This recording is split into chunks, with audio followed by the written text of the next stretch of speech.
What's up, everyone? Welcome to Weekends. I'm Anna Kasparian with Nando's Chicken. Yeah, Nando. I'm a sexy Nando's peri peri chicken. That's what I am for Halloween. Just it's just extra sexy. Got my extra hot peri peri sauce. Yeah, I love just it. spooky. So Extra spooky. I love your costume because it reminds me of, I think we were in DC doing an episode of that fusion show that TYT was doing for the 2016 elections.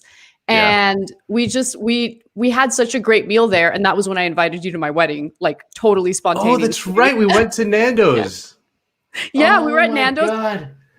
We were sitting there with John Idarola, and I was like, oh yeah, so I'm planning this wedding. It's coming up really soon. I'm really stressed out. And it's like, hey, Nando, you want to come to my wedding? Like, I barely knew Nando at that point, but I just knew, like, I felt it in my heart. I'm like, Nando's good people. I want him at my wedding. And you had a great time. All that stuff happens at Nando's. The good stuff happens at Nando's, and Right. for those of you who don't know, Nando's is a British chicken chain. So we're doing this in solidarity with Jeremy Corbyn, who's been smeared as an anti-Semite wrongly and has been kicked out of the Labour Party. So solidarity with Jeremy Corbyn. And if you don't know what Nando's is, I think there's this music video that I found that I think would be a good intro for people. Kale, why don't you run it? You alright, bruv? How you feeling today, mate? You know what? I feel kind of cheeky, mate. How you feeling? Well, I feel kind of cheeky myself. Shall we get a cheeky Nando's? Oi, oi, cheeky. Oi, oi! Cheeky Nando's. Medium hot. Cheeky Nando's. Paradise sauce. Cheeky Nando's. Boneless fries. Cheeky Nando's. Spinach cheese on. Cheeky Nando's. Two sides of my wings. Cheeky Nando's. Peri peri sauce. Cheeky Nando's. Out with the boys. Cheeky Nando's. I love it. Cheeky Nando. That was so Cheeky fun. Nando's. Yeah. Nando's. In the UK, if you want to take a girl out to like a nice date, you just go for cheeky Nando's. You take her to Nando's, buy her some peri peri chicken, some peri sauce, maybe some Portuguese rolls, and then, you're I forgot about those Portuguese rolls. So good. so good. By the way, we're not sponsored by them or anything. We just, No. this is like this is an organic conversation about a restaurant. It was actually really delicious too. That was the first time I had it. And I enjoyed it. Plantains or plátanos maduros. Plátanos maduros, you get the boneless thighs. They're really good. Yeah, it's just a good chicken chain. I'm surprised that it's not a bigger thing in the United States. I think they only have one in DC, but it's like all over the UK, all over South Africa, like all the colonies. It's all over like those places. So yeah, it's good. If you haven't done it, check it out. So yeah, but Anna, what's your costume? I'm a colorless Rubik's Cube. That's what I am. The easiest Rubik's Cube of all time. You just move it. Easiest one. You win no matter what. Yeah. You win no matter what. As soon as you pick it up, you've won. Okay. So okay. yeah, no, I'm the joy kill of the show today. I apologize. Halloween was never really my thing. Every time I say that, I get like a wave of like angry comments because I get it. People do appreciate and love Halloween. It's too much effort for me. Like I don't like having to like think of a costume. I don't like having to buy or put together a costume. I'm not really a big fan of horror movies or scary movies. I just really enjoy sitting at a table with a group of people I love and enjoying a meal. So that's why I love Thanksgiving, not what Thanksgiving really represents, but what Thanksgiving has come to be. But yeah, I'm a joy kill. I apologize. It's okay. It's okay. I mean, I always say that I'm not going to like participate, and then I get wrapped up in it every year. I mean, last year I was Weird Al Yankovic. I was George Michael before. And I always kind of put together the costume at the last second. I never think of it. And then it just comes to me. And then I'm just like, last second, I'm scrambling. But yeah, my girlfriend right now is making Halloween themed Rice Krispies treats. I can smell them. That's from fun. The other room. That's fun. Yeah. Yeah. It's good stuff. I mean, the food stuff is good. Like, yeah. I mean, I think you guys can tell. I enjoy eating things, but I don't, I'm so busy. Like, I can't imagine taking the time to put together. Like, the people who get serious about it, the cosplay people, like, I give them a lot of credit. But it's like where they express their creativity, As for me, my creativity is like in a different direction. Like I like architecture. Right. I love interior design, that kind of stuff. But costumes, not for me. Well. But and I have a question. Is reading for you? Reading is for you? Read. You it's love my to favorite. read. I especially love to read books that are published by Verso. Verso Books, yes. And it's October 31st, which means that it's almost November. And that means new Verso Book Club picks, everybody. How exciting. If you join the Verso Book Club, you get every new ebook that Verso publishes each month, as well as 1 to 3 books in the mail. All Verso Book Club members will also get 50% off all books for as long as you are a subscriber. To celebrate 50 years of radical publishing, each member tier is 50% off for your first 3 months. The reader tier is only $5 a month and includes all of Verso's ebooks. That's 18 ebooks in the month of November. The Comrade tier is $20 a month. And if you join in November, you'll get Automation and the Future of Work by Aaron Benanav. Feminist International, How to Change Everything. Wow, that sounds good. By Veronica Gago. Critical Encounters Capitalism, Democracy, Ideas by Wolfgang Streeck. And The Corona Crash, How the Pandemic Will Change Capitalism by friend of the show, Grace Blakely. Yeah. Good stuff. Love it. Super good stuff. It's important to have these ideas published. A lot of these big, long-time publishers refuse to, I know from personal experience because I've been approached by publishers who are like, we want you to write a book. And then as soon as I start pitching topics, they're like, yeah, we don't know if that's going to sell. We don't know. And then I never end up doing it. But luckily we have Verso that's putting these incredibly important ideas out there. And we have shows like this where we like to decode the conventional narratives that exist in the mainstream media. And since the election is coming up, Nando, why don't we dedicate this episode to, the topics that really haven't been covered in depth and should be covered in depth in regard to, voters' feelings, why they vote, why they don't vote, who's likely to vote. And I love your segment. I think it's so important. So why don't we start with your decode? All right. Sounds good. Wait, let me maybe get free up some space here. All right. Let's go. Well, America and Jacobin viewers at home, the presidential election is right around the corner. The world's oldest democracy will engage in its quadrennial ritual in which we pick our next president, the leader of the free world. Can't escape it. You got to talk about it. And just days out, here's a surprising stat. Donald Trump is actually doing better with voters of color than he did in 2016. What?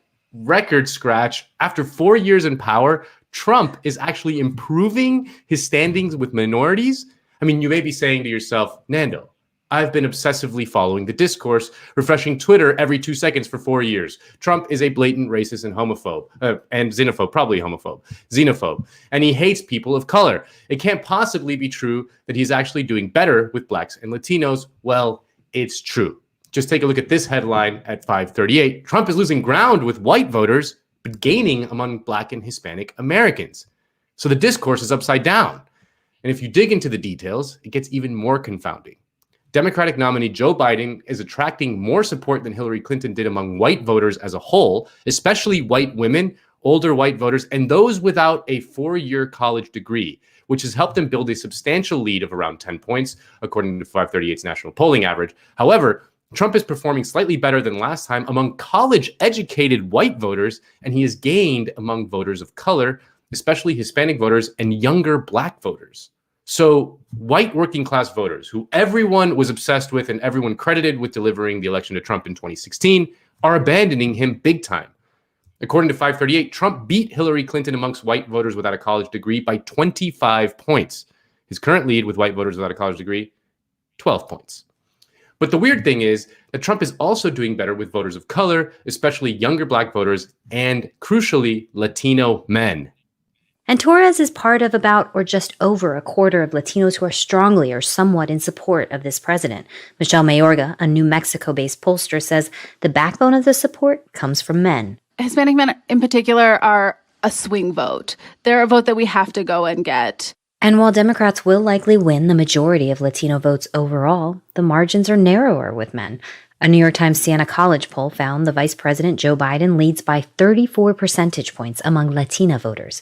But with Latino men, his lead is just 8 points. So Biden only has an 8-point lead amongst Latino men, which I think would surprise most people. Now, for decades, Democratic strategists have been dreaming of the permanent demographic majority for their coalition. Back in 2002, Rui Teixeira and John Judas wrote a book called The Emerging Democratic Majority.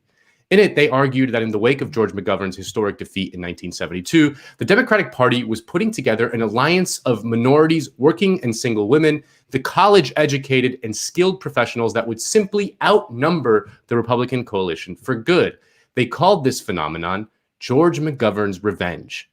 And on the heels of Barack Obama's comfortable re-election win in 2012, which came on the 10th anniversary of the release of that book, Teixeira and Judas gloated in The Atlantic.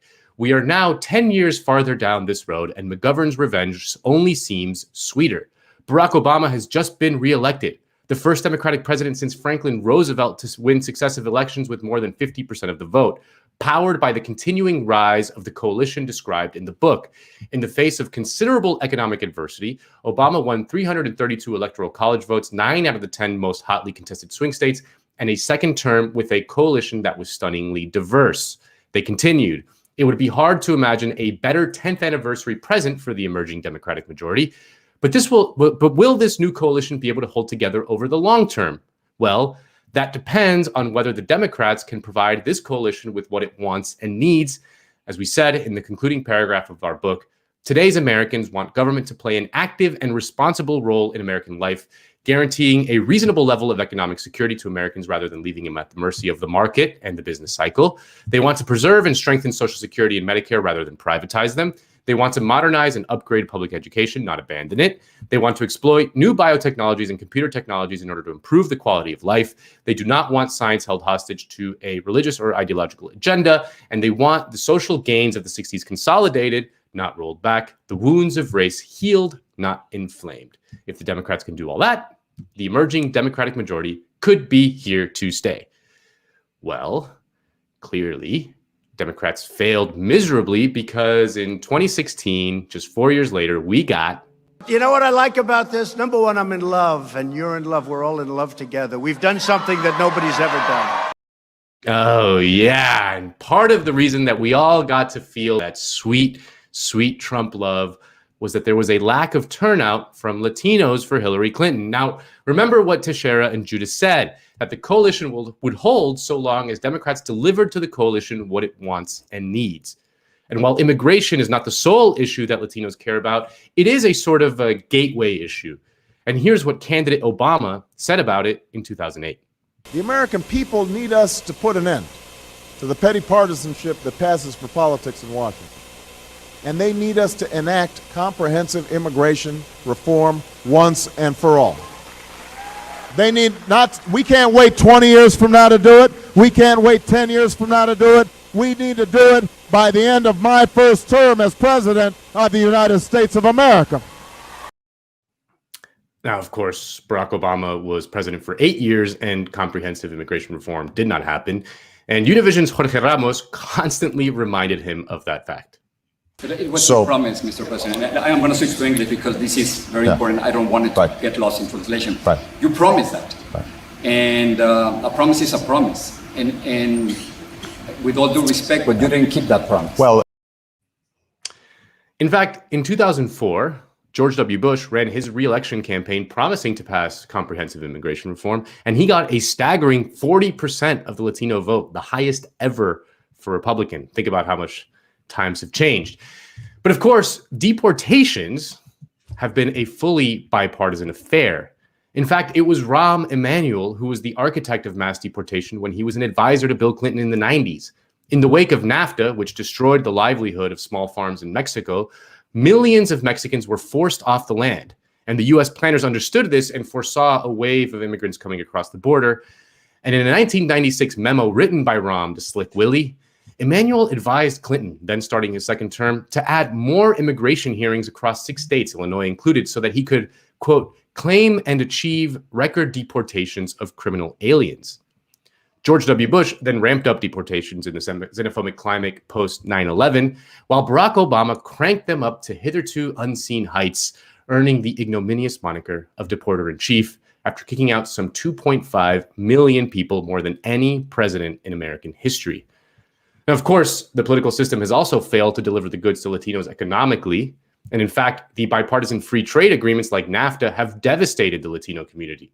According to a report by the Labor Council for Latin American Advancement, NAFTA's U.S. economic damage has been greatest in regions where the Latino population is concentrated. The 15 states where 85% of Latinos reside account for nearly half of the more than 950,000 NAFTA job losses certified under the TAA program.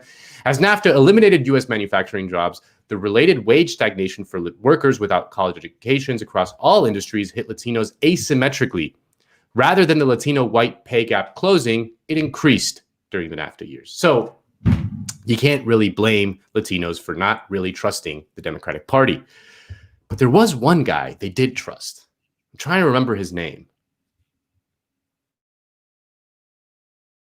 Es un hombre con muchas visiones para mejorar a este país, corriendo para ser presidente, pero los ricos no lo quieren aquí. Bernie Sanders se llama el compa, su quemazón ahora van a sentir.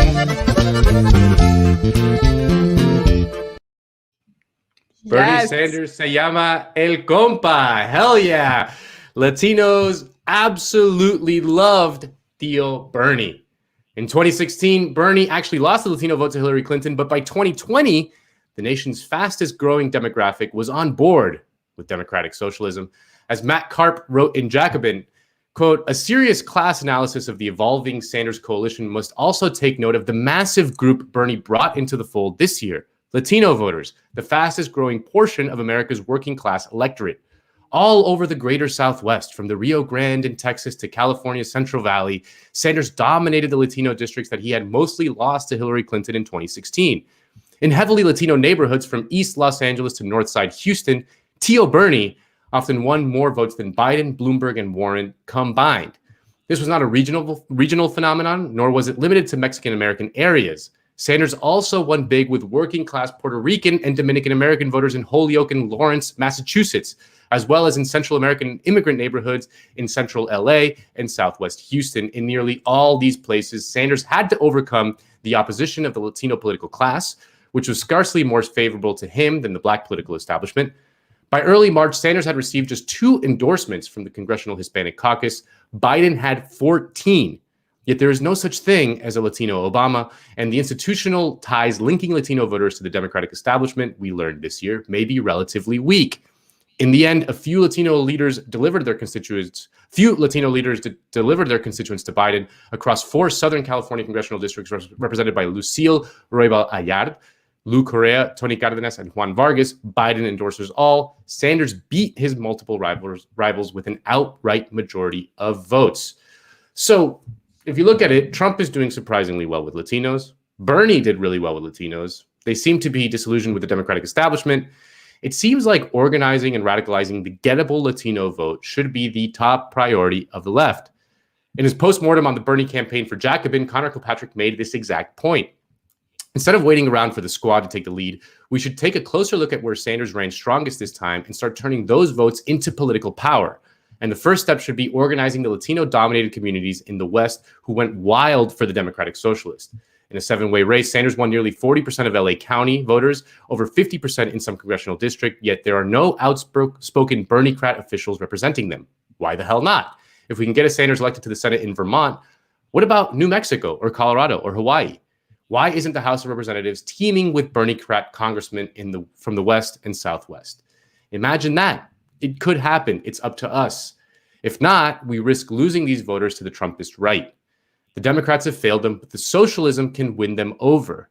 Working-class Latinos could be the key to countering the weight of the newest and hottest demographic in the Democratic Party coalition, rich suburban whites who will never be on board with even mild redistributive policies.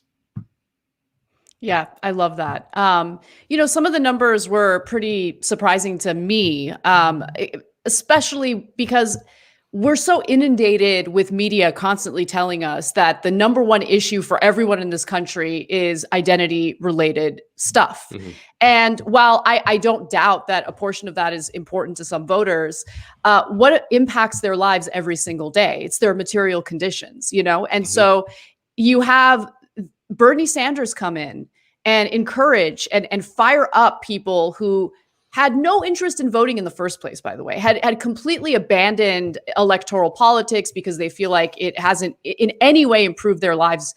And he fires them up. They show up in Nevada in record numbers to vote for him in the Democratic primary. But the narrative that we kept hearing over and over and over again in election coverage was that, the most electable candidate in this field is going to be Joe Biden.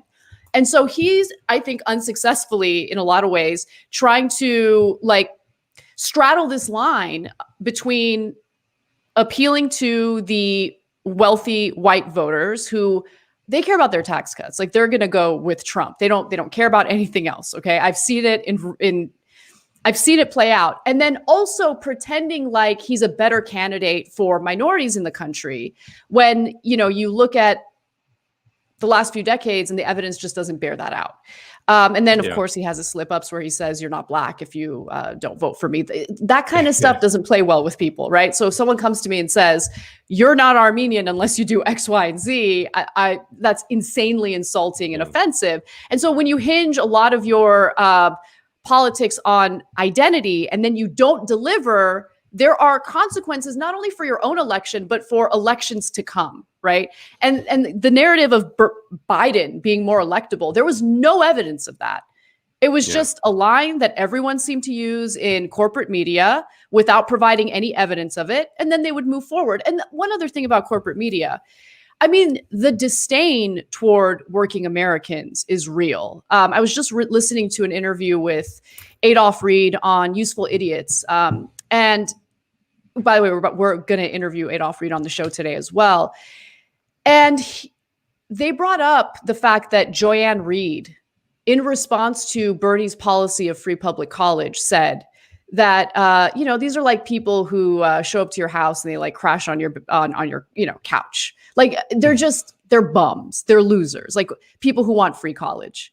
The disdain is real. It's there. Yeah. And you can see it in the corporate media that tends to back corporate Democrats. You can see it in the platform of the DNC, which is why, while I do think it's important to get Trump out of office, I also think it's important to be real about what a Biden presidency really means.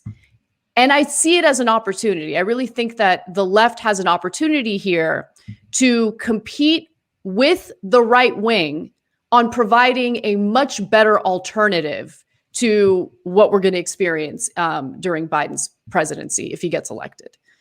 And with Latino voters, I mean, this is something that you know well, is that we watch politicians bend over backwards for Cuban American voters in Florida. There's 900,000 Cuban American voters in Florida. There's something like 800,000 Puerto Rican American voters in Florida, but overall in the Latino vote, there's 70% of them are Mexican Americans. Some Mexican Americans dominate the sort of voting bloc broadly understood as the Latino vote. And if Biden comes in and continues with the deportations, right? I mean, it's just going to, with Mexican Americans, think about the numbers. 2.5 million people deported under Obama, and there's between 11 and 15 million undocumented people in this country. I mean, just by sheer numbers, these people have social links, they have friends and they have aunts and uncles and cousins or whatever. People personally know a lot of people who have been deported in the Latino community. So think about how traumatic that is to be deported from your country, from the country that you're living in. You just get forcibly removed. It's a pretty traumatic thing. And for Obama, constantly use the excuse that the Republicans in Congress, the Republicans in Congress, the Republicans in Congress. You could, as president, you have pretty broad authority to slow that down, to minimize it as much as you can. There's no law that you need to pass. It's not like the federal agencies are just doing stuff on their own. If the president were to intervene, they could stop the deportations pretty dramatically. They have broad latitude to do it, and it's such a disastrous thing, and it creates so much cynicism amongst Mexican Americans, especially and Central Americans, that if Biden does that again, if he ramps them up again, like, you could lose a lot of these people to the right wing. I mean, they're going to be like, okay, well, both these parties, like, it's the same. It's that cynicism is like Tinder for the right. That's what they feed on. Like, they'd rather than have like the strong asshole rather than the meek Democrat. So it's going to be such a key thing, and like, no one talks about it. Like, immigration has been completely off of this campaign trail, probably for the best. I mean, I don't think it's like a great issue for liberals or it's just the Trump the right wing is just very much like has like it's more fertile ground for them. Like, no one really, outside of like people who are immediately impacted it, no one really cares about it on the sort of let me jump in about it. I actually think people do care about it quite a bit in today's political climate, and the reason why I think that is because Trump relied on his anti-immigration message to basically get people to vote for him, right? To get the support that he had in 2016. And people like to automatically assume that it's because we live in a deeply racist country. And to be sure, we do have racial issues in this country. There's no question. However, we also have to look at people's material conditions, right? And so there's a lot of anger. There's a lot of frustration about the economic situation that the majority of Americans are living under right now. And it creates an environment that's easy to exploit for divide and conquer strategies. So, I agree with you. I'm glad that topic wasn't like front and center with this election, because to be quite honest with you, especially during the pandemic, when so many Americans are feeling the financial pressure and the lack of help from the federal government, it would have been so easy for Trump to come in and say, oh, you're experiencing this because these people are taking your jobs. These people are causing harm in your communities. It's just easier for the right wing to message that. And Democrats haven't been able, because they haven't really addressed the material conditions of Americans. They haven't been able to have a competing message or a counterpoint to that. And one other thing, I'm curious, because whenever I see Democratic candidates make all these mistakes in their campaigning, I think about the mindset of the failure strategists that they're paying an insane amount of money to give them advice for.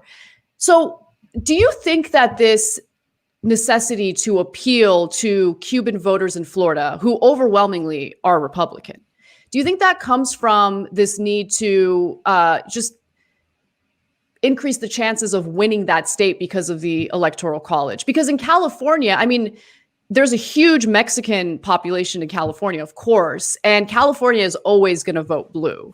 So do you think that's why Biden has decided to focus on Cuban voters who are just not going to, I don't think they're going to vote for him? No, I mean, well, you can make the same. I mean, obviously, there's a ton of Mexicans in California, but there's tons of Mexicans in Texas. If like the Democratic, if there was an effective organizing effort in Texas to organize the millions and millions of Mexican Americans who live there, imagine if the Democrats were able to flip Texas for good. Like, they would never lose an election. Like, that's game over. You know what I mean? So, but there is the obsessive focus on Florida because it's seen as a traditional swing state, and because Cuban American voters are much more well organized. I mean, they have those political links to power centers in Washington. I mean, the history of it is we all know it's like just because they're very serviceable for U.S. empire interests and stuff, whereas Mexican Americans are useless in terms of U.S. empire. So, but those links are real and those power centers are real. There are powerful Cuban Americans in Washington. There are not many powerful Mexican Americans in Washington, even though Mexican Americans dwarf the Cuban population, like absolutely dwarf them in states that matter in elections. I mean, yes, California doesn't matter for the Democrats, but the Arizona matters, New Mexico matters, Nevada matters, and Texas could matter. There are tons of unregistered Latino voters in Texas, but there is just no effort to organize those people. There's just zero. They're just completely invisible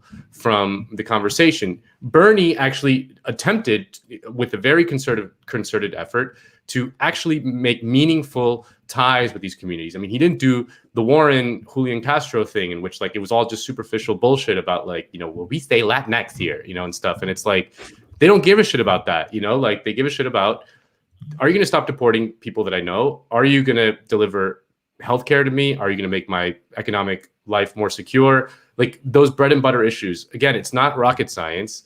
It's not some consultant trick about, you know, saying the right words or playing the right song in the thing. It's like, again, politics is much more simple, bread and butter issues that affect people's daily lives, and you can win them, but there is no effort to organize those people. Instead, there's this kind of inertia around the conventional wisdom that you have to, you know, try to outflank the Republicans on the right on issues like Hugo Chavez and Fidel Castro to win Latino voters in Florida.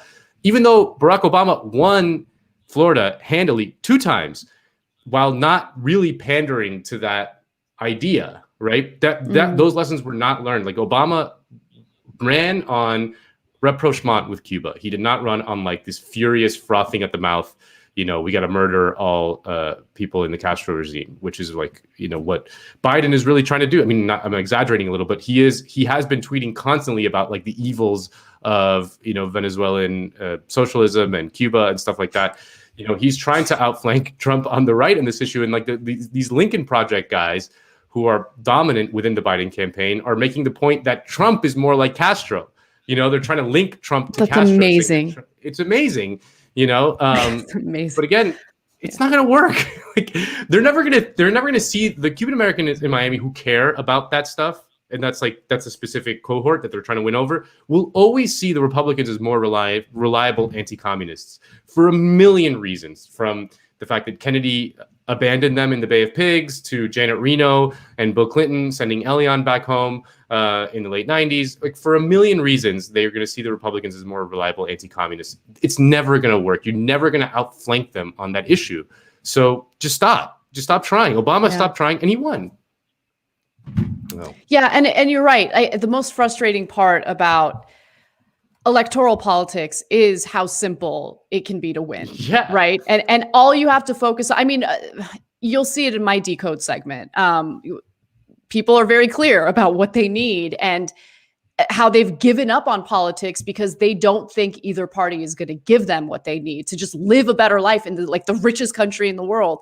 But I think that, look, neoliberalism is the Democratic Party's ideology. It just is. Mm-hmm. And so when we say that they're not learning lessons, it's because they don't want to. Learning that lesson would conflict with their deeply held beliefs and values.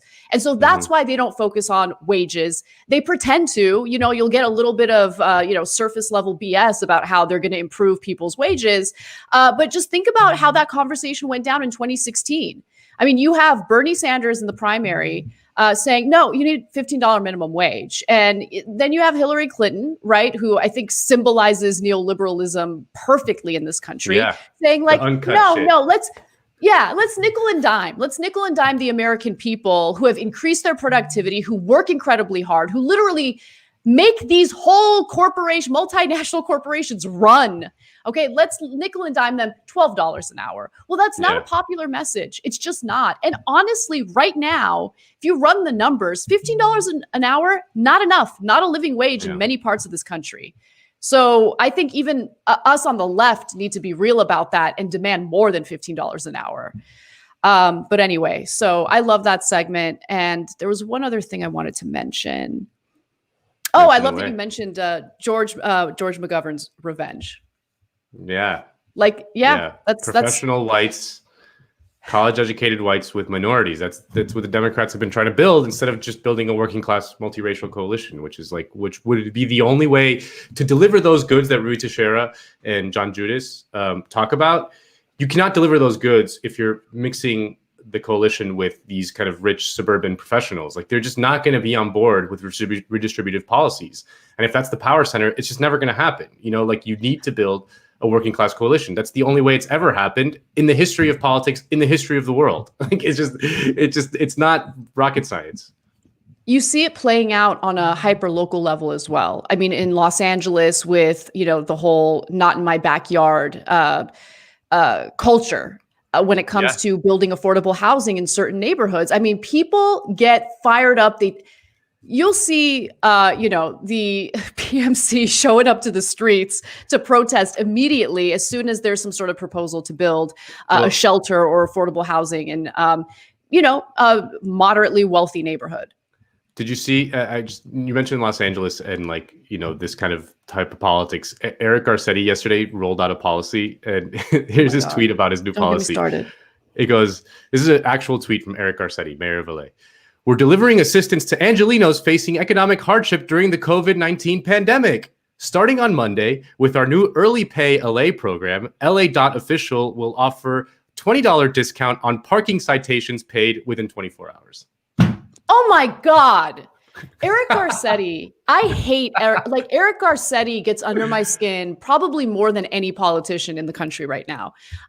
He is feckless. He is ineffective. He is a product of nepotism. The city of LA is a disaster right now. The county of LA is a disaster. You have entire homeless encampments on the freeway right now, okay? Like on the side of the freeway. How is this? What is happening? No, I think that the $20 discount on parking tickets paid within 48 hours. That'll really fix it. That'll really solve it. I can't stand him. And then you have Biden possibly thinking about appointing him as the transportation secretary so he can oversee infrastructure projects. Eric Garcetti has failed infrastructure projects in Los Angeles. We have paid more in taxes. Overwhelmingly, Angelenos agreed to paying more in taxes to build affordable housing. And what did he do? Where's the affordable housing construction? I've seen a lot of construction when it comes to condominiums. I've seen a lot of construction from disgusting corporate real estate developers who build luxury apartments that literally sit empty. What is Garcetti doing? Garcetti is trash. I can't stand him. Anyway, all right. You hit a nerve there. Yeah, I know. All right. I know. All right. So you do you. Let out that energy in your Decode segment. Oh, I'm ready. So you touched on this in an earlier Decode, but I thought it was worth exploring it again, Nando. So with the general election coming up, rapidly approaching, the question is always about who eligible voters are going to vote for. We've seen countless segments in cable news about it.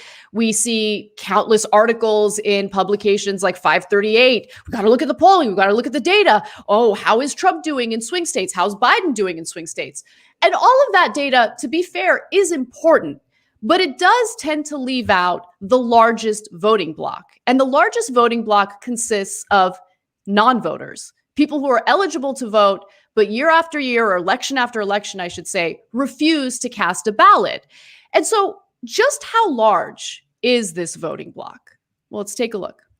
And back in 2016, it's a pattern that we saw there too. For example, 100 million people who were eligible to vote simply chose not to cast their ballot for either candidate. That's about 41% of people who could have voted. And so we're seeing that play out in McDowell County, West Virginia. And as you mentioned, Hallie, this is a county with the lowest voter turnout in the county and in the contiguous United States. So we asked people there why they chose not to vote in 2016 and if 2020 would be any different, especially given that more than 63% of that county chose not to vote in 2016. That's about 11,000 people. Well, spoiler alert, their feelings aren't any different, and we'll get back to them in just a second. But let's dip into some historical numbers to see what Americans have, what the trends are when it comes to this block of non-voters. Well, since the 1960s, according to the New York Times, between a third and a half of eligible voters have stayed home during presidential elections, resulting in one of the lowest rates of voter turnout among America's developed peers. Since the early 1900s, the high point for presidential turnout was in 1960, when 63.8% of eligible voters or adults voted. Most recently, the highest peak was in 2008, when 61.6% turned out. And of course, we all remember that election. That was when Obama ran against John McCain. And of course, Obama relied on this message of hope and change. He presented himself as this progressive, someone who really wanted to end wars abroad and reinvest the money that we'd been wasting in those wars into our workers, helping to improve the lives of average, ordinary Americans. And he failed. He failed to do that. He got elected into office, and we all know what happened. Giant bailouts for Wall Street, virtually no help for Main Street. Average Americans were losing their homes in record numbers. They weren't getting bailed out. And so that message of hope and change was something that was definitely used in campaigning, but Obama's first term didn't actually bear that out. And so that creates a situation of distrust, right? This environment of distrust toward politicians, political leaders, people who promise to improve the material conditions of Americans, but then fail to actually carry that out. So the real question is, why? If so much is on the line, especially in this election, what keeps Americans at home? What is their reasoning? And fortunately, we did hear from some of the fine people over at West Virginia. Let's listen. I don't have TV. I don't have the internet. Well, I have internet, just don't have nothing to get on the internet with, you know what I mean? So I'm pretty far behind. And I bet you a lot of us around here are before. I don't know nothing about Joe. I ain't never heard nothing about him at all since I've been here. So Donald Trump, I know a little bit about him for the past couple of years. 1, Trump is good. 2, Biden, however you pronounce his name, he's good too. But like I say, I can't judge either one of them. It's the same community. It ain't never going to change. Because if it's going to change, none of us would look like this right here. Here in Welch. Welch ain't changed in last 3 or 4 presidents. Nothing's changing. These are people who are living in poverty. The first woman we heard from says that she has the internet, but she doesn't have a device to even utilize the internet on. And their economic situation has remained the same, regardless of who's in office, regardless of whether it's George W. Bush, Barack Obama, Donald Trump. They haven't noticed any change in their material conditions. So if it seems like the election doesn't actually matter to your life, to your immediate conditions, why would you take the time or have the energy to go out of your way to cast a ballot for either member that's running, whether it's Donald Trump or Joe Biden? That is the reasoning. And the first woman also noted that I haven't heard from Joe Biden because he's not doing campaigning in McDowell, West Virginia. And I think that's relevant. It's relevant to pay attention to who gets neglected when it comes to campaign strategy. Now, poll after poll shows that Americans living in poverty are less likely to vote because they don't believe anything will fundamentally change. Well, to be fair, Biden did tell his Wall Street donors that under his presidency, nothing will fundamentally change. So that's an issue as well. And the New York Times did notice a similar trend. So for instance, they highlighted the story of a Pennsylvania resident named Kiana Frederick, who didn't vote in 2016 and is not convinced that she needs to vote in 2020 either. She was quoted as saying, "Politicians abandon voters like a bad mom or dad who promises to come and see you, and I'm sitting outside with my bags packed, and they never show up."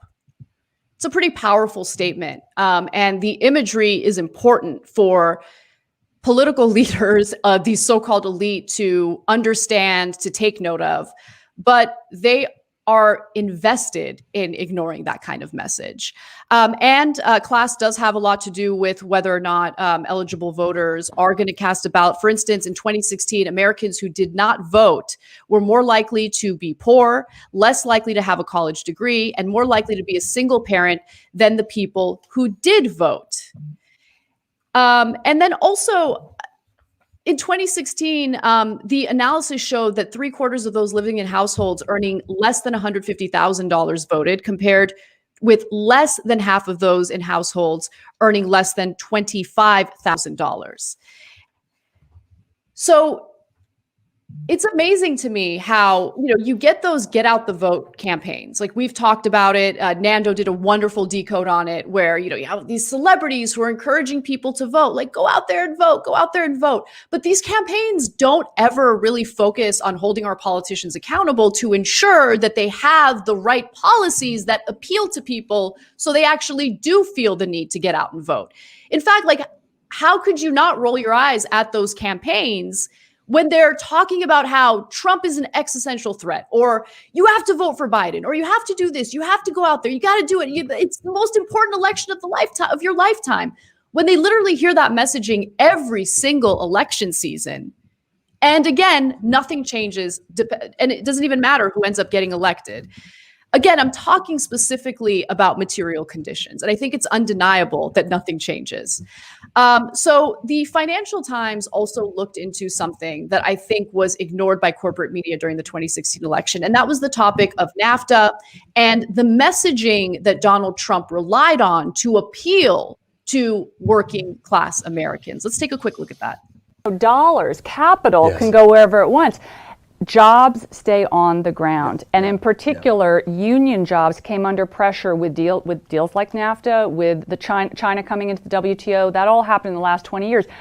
I can imagine if I were a middle-class African American voter working in Detroit, I would kind of be scratching my head. The Clintons, are they really for me? Are they protecting my jobs? And Hillary didn't have that kind of good old boy Southern feel that was very attractive, particularly in the South, amongst the African American votes. She was from Chicago, and there was just not that enthusiasm for her the way there was for Bill. Right. It's interesting because I'm going back in my mind to 2016, and I'm seeing her in the first debate with Trump. And the minute he hit her on NAFTA, I thought, oh gosh, she's toast. Because I thought, this is the thing. Those jobs. Jobs. Yeah. And it doesn't even matter. White, black workers, it doesn't matter. It's very, very hard to change the fact that a bet was made that America was going to go up the sort of, economic pyramid, that we were going to let those jobs go so that we could all be software developers and bankers. Yeah. Guess what? That didn't turn out so well. Yes. No, it didn't turn out so well. And NAFTA was successfully used by Trump to encourage people to vote for him. And by the way, again, going back to corporate media, every once in a while, they do an okay job putting out data, putting out articles that show what the real sentiment is, among working class voters. They expressed a profound distrust of politics and doubted their voice or their vote would have an effect, they write. They felt a sense of foreboding about the country and saw politics as one of the main forces doing the threatening. Many were not particularly partisan and said they shrank from people who were. And so even polling that was done by 538 shows this, and this is data about the 2020 election, which should have us concerned. So if you look at the numbers, people who are earning less than $40,000 are less likely to vote. They represent the largest voting bloc. Non-voters are the largest voting bloc. Now, if you go down this list, you'll see that people earning $125,000 or more are much more likely to show up and cast a ballot. And so the current economic situation is something we should also consider. It is an absolute nightmare for the vast majority of Americans. Even the numbers that have been released by the Bureau of Labor Statistics does not fully capture the economic pain that the majority, literally the majority of Americans are feeling right now during this pandemic. So the official unemployment rate, for instance, is at 7.9%.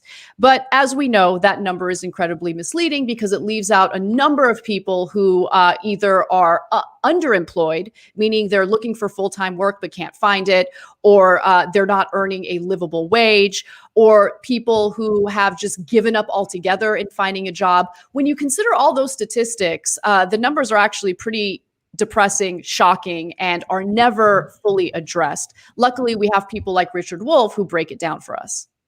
46% of white Americans in America right now, over 16, are earning more than $20,000 a year. 46%. That means the majority of white Americans over 16, the majority, are not doing a full-time job earning $20,000 or more. And among black Americans, it's 40.8%. So the majority of whites and blacks in our country that are over 16 don't have a full-time job earning $20,000 or more. So that means 54% of working age white Americans are not earning more than $20,000 a year. Just let that sink in for a second. I mean, I didn't even know it was that bad. I knew that the economic situation for the majority of Americans was pretty terrible, but these numbers are just absolutely devastating. And when you have one candidate say to, again, Wall Street donors, nothing will fundamentally change. And then you have an unhinged lunatic who pretends like he cares about the working conditions of Americans or the economic conditions of Americans. It really does put the Democratic Party at a disadvantage. And the fact that the Democratic Party refuses to acknowledge that is beyond frustrating. So rather than focusing incessantly on Bernie supporters who might not vote in this election or who might vote third party, honestly, a very negligible portion of the electorate, maybe the Democratic Party needs to take a good hard look at the very issues they have intentionally abandoned in order to appeal to their Wall Street donors or to Lincoln Project Never Republicans. I'm sorry, Never Trump Republicans. And it's also kind of interesting to look at how the material conditions of people who are already wealthy have changed during this pandemic. Let's watch. Do we have one more video? Kale. Okay, we might not have it. It's okay. But as we know, the rich certainly got richer during the pandemic. Jeff Bezos, Elon Musk, I mean, they've been raking it in during the pandemic, while simultaneously the federal government has failed to release another incredibly important and much needed stimulus package for working Americans. And so material conditions haven't changed. They've gotten much worse. The federal government has completely abandoned average Americans. And so how are you going to persuade these people to show up to the polls? And I just haven't seen a concerted effort by the Biden campaign to do it. The effort so far has been, let's sit back and give Donald Trump enough rope to hang himself. And that has made me uncomfortable. I know there are people who feel confident that he's going to win. And to be sure, I hope he does win. I want him to win because I do see Donald Trump as a threat. But at the same time, what's been frustrating is that all of this advice, all of this data, the facts on the ground, what's really happening in America has been ignored. And it is a risky strategy that's been deployed by the Biden campaign. And let's also be fair about the Trump administration and what they're saying about the economic situation during the pandemic, because they've also abandoned average working Americans. So for instance, the rise in COVID cases raises the prospect of another wave of lockdowns, which is going to be horrendous for people who are lucky enough to still have a job. It can cripple the economy. El Paso and Newark have introduced curfews to curb the surges in coronavirus cases in their jurisdictions. And so Trump has been awful in the response to coronavirus. That has hurt the economy even more for Americans. And then you look at some of the messaging coming from people who work for him, like Joseph Lavorgna, who is the chief economist at the White House National Economic Council. He said that the underlying American economy remained fundamentally strong. And because for him, all that really matters is the stock market. He's not looking at the unemployment rate. He's not looking at what average wages are for people who are working. All he's looking at is, how's the stock market doing? And so when the stock market took a dip this week because of a lack of stimulus from the federal government, he blamed it on Europe, saying, Europe is worse. And that spillover is happening. But the difference is, in the United States, is the data looks a lot better than it has in Europe. We're not going to lock down like they are in Europe. Europe is leading global stock markets lower. So he's essentially saying, no, we're going to be fine as long as we force people to work in dangerous conditions, as long as we force people to work during this pandemic, as long as we avoid another shutdown, we should be okay. And what he means is, the stock market should rebound. He's not concerned about people dying. He's not concerned about people getting sick. He's not even considering the possibility of the federal government providing stimulus to keep people safe in their homes while also not threatening their material conditions. So both parties have been disastrous on this very issue. And it's not rocket science. It's very easy to have a message, have a platform that appeals to the vast majority of Americans and also appeals to this giant block of eligible non-voters. But they just won't do it because of a litany of reasons. Of course, neoliberal ideology is something that has dominated both political parties in this country, but they're paid to essentially continue pushing for that type of ideology and avoid ever addressing the real bread and butter concerns of average Americans in the US. I mean, what I find pretty clear is that if we sit around and wait for the liberals and the Democratic Party to do that, we're going to be waiting forever. They're just not going to do it. I mean, the only time we've ever had any sort of redistributive policies in this country was, broadly speaking, in like from the 1930s through the 1960s, like the New Deal era. And that was built by a very large labor movement with very large and powerful communist parties and socialist parties in the United States that were involved in the labor movement. It was the left that organized workers. It wasn't the liberals. The liberals would never have done it.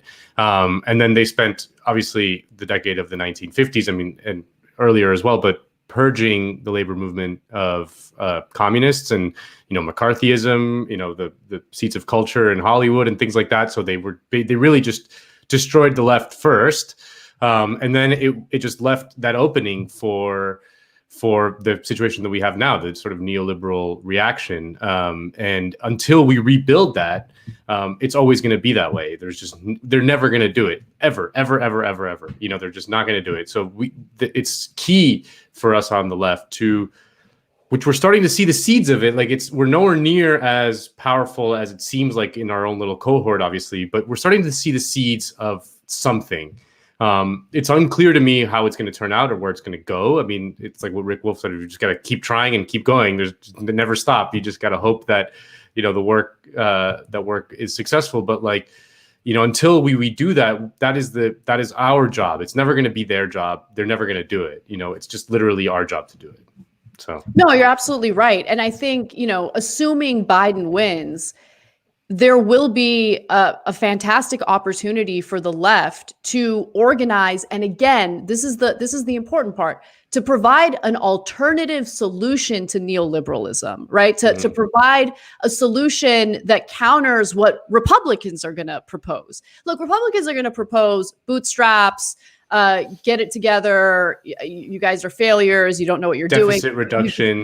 Deficit reduction. We just need more tax cuts. That's the real problem. Hopefully billionaires will trickle on you at some point. That's what their solution is going to be. And that is a failed policy. It's a failed message, which again opens up the opportunity for a well-organized left to provide a better alternative. I think the real issue that we need to focus on, to be honest with you, is how do we organize effectively and how do we not get distracted by divide and conquer tactics that will be deployed by neoliberals? No, and those videos of West Virginia are heartbreaking because West Virginia was the sort of center of hotbed radicalism in the labor movement for decades, and West Virginia was voted Democrat up until not that long ago. I mean, Joe Manchin's still there. I mean, he's kind of like a sort of inertia from that time, but West Virginia used to vote Democrat and used to be sort of a radical left population, and it's just been completely destroyed. I mean, that legacy is just completely destroyed, ignored, and you get what happens in the wake of that is what we saw there. Just people just completely off the out of the system, completely beaten down, alienated, with no means to exercise power in any meaningful way. I mean, it's horrible. It's horrible. It is. I didn't know this until recently, but do you know where the term rednecks comes from? No, actually, I don't. It actually comes from West Virginia, but not for the reasons that you would think. It's because when workers would strike in West Virginia, they would wear red handkerchiefs like around their necks, and so they were referred to as rednecks. And I didn't know that. I learned about it, through what was it, that candidate's name? There was a candidate who was running in West Virginia who was incredibly strong in his rhetoric. Paula Jean Swearingen? No, it wasn't Paula Jean. I'm forgetting right now. I apologize. I'll remember. But, he said it during his campaigning, and I was like, ooh. Oh, yeah. Rick Ojeda? Is it him? Yes. Rick Ojeda? Richard Ojeda? Yeah. Yes. That was, yes. Yeah. So look, I disagree with him on a few issues, but his style of speaking appeals to me. I'll just leave it there. Strength in his convictions, I think, is something we don't see from many Democrats these days. Yeah. So, do we have our guest with us? I think we do. Yes, we do. Okay. So let's do it. Let's talk to our guest today. Adolph Reed joins us to discuss lots of issues, including this upcoming election. There it is. Sorry. Sorry, Anna. Oh, no worries. So I was listening to your interview on Useful Idiots, and I really liked it, especially because you talked a little bit about, some of the ways that, working Americans are covered in the corporate media, and how, the disdain toward working Americans is pretty obvious, right. And how they share that disdain about working Americans with no problem, and then immediately jump to kind of these divide and conquer tactics that avoid, the material conditions of the majority of Americans, while focusing on some of the identity stuff that they think will help Democrats win and beat Donald Trump. Can you elaborate on that a little bit? Yeah, I think so. To be honest, I can't quite recall the Useful Idiots thing, but well, really, I've known for a long time, because I've been around and seen it for a long time, that going back at least to the Nixon administration, when Nixon tried to depict the working class through a cultural stereotype, right? Conservative, white guys, not much education, et cetera. But then with Reagan, this mythology of what the working class is, or of who the working class is, got kicked into high gear, and Democrats, or the emerging neoliberal Democrats, took on the same notion, right? The same idea of what the working class is, and the symbolic image was Joe Sixpack, right? And the Joe Sixpack was a stereotype of a willfully ignorant, bigoted, sexist, racist guy. Pardon me a second. I gotta stop this thing. No worries. Yeah, I thought I set it up. A house phone. Haven't heard one of those in a while. Yeah, no, I know. It's got a life of its own too. No, but anyway. All right, it should be done now. Yes. Okay. Pardon me. But so the working class, through a cultural of the reversal, right, got depicted as a bastion of every kind of conservatism you can possibly imagine, because the only kind of conservatism anybody wanted to talk about anyway was social conservatism, because economic conservatism by Reagan's first term was pretty much hegemonic already. I mean, I've always said that, or I've said this since 1980 anyway, that Jimmy Carter was basically the warm-up act for Reagan.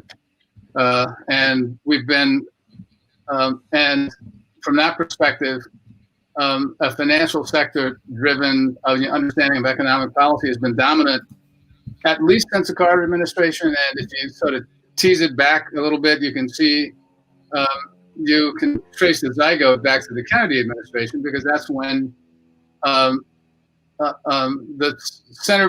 or the central focus of economic policy shifted entirely to currency or to maintaining currency stability and paying no attention whatsoever to full employment, except in the way that the Kennedy Keynesian economists were able or redefined full employment to match whatever the level of unemployment that there was at the moment, which was clever. But I've known for a long time the role that the social sciences played in the U.S. After World War II in sort of squeezing class out of public discourse and out of social imagination, and especially any notion of class was rooted in a political economy. But it's really only the course of working on this book I've been working on for too long now that I've come to see just how central social science and what would now be called public intellectual opinion shaping was in transforming class from a category rooted in political economy to a category that's rooted in culture. And then you get to define the working class tautologically, right, by being white, male, ethnic, Catholic, backward, et cetera, et cetera. So, like, this is everybody's trope now, right? And it's probably the trope of far too many of our colleagues on the left, right? Like in one way or another. So, in that sense, so one of the challenges facing us now, and this is one of Bernie Sanders' principal or great accomplishments, was to put the idea of class politics rooted in political economy and in concerns of economic inequality back into public discussion and public discourse. And of course, Bernie couldn't have done it if the objective conditions hadn't made it possible to do it, right? Or, I mean, necessary to do it. I mean, if we think back to the Great Recession, I recall, I think it was CPR, maybe, who did a report a year and a half down the road, that found that within a year, the top 20% of income earners had pretty much gotten back everything they'd lost, right? And I mean, everybody else has recovered since. Things have gotten worse and worse and worse and worse. And I just put this on the table, which goes beyond like the purview of the question, I guess. But not at all. That, when we look, like, I mean, not just in the U.S., right, but in the fate of the so-called pink tide governments in Latin America, what's happened in Greece, India, Hungary, Poland, I toss in Boris Johnson in the UK and elsewhere. One possibility for us to consider seriously is that it may well be that neoliberalism is coming close to exhausting its capacities to deliver enough stuff to enough people in any one of these societies to be able to sustain its legitimacy as a nominally democratic order now, right? And if so, what that means, what that could well mean is that there are only two ways forward. One is in the direction of authoritarian neoliberalism, right? Because frankly, democratic institutions has never really been the fun part of neoliberalism for the ruling class anyway. And the other direction is stepping off toward some kind of social democratic like vision or a commitment to government in the public good, right? And for the public good. And I think the challenge for the left, and yes, I mean, now Biden is whatever Biden is. I mean, the slogan I came up with at one point is Biden Harris 2020, because sometimes you just have to clean the damn bathroom. But that's all that's to be expected from that, right? You have a clean bathroom. The ideal outcome from this election is that we'll have to fight fight against them for 4 years, right? Get ready for something else. And frankly, the great danger of the Biden-Harris administration, as I see it, is that they won't address anything. They'll paper over the contradictions, like in the same way that the Obama administration did. And 4 years or 8 years down the road, we'll find ourselves up against a more competent and serious Trump.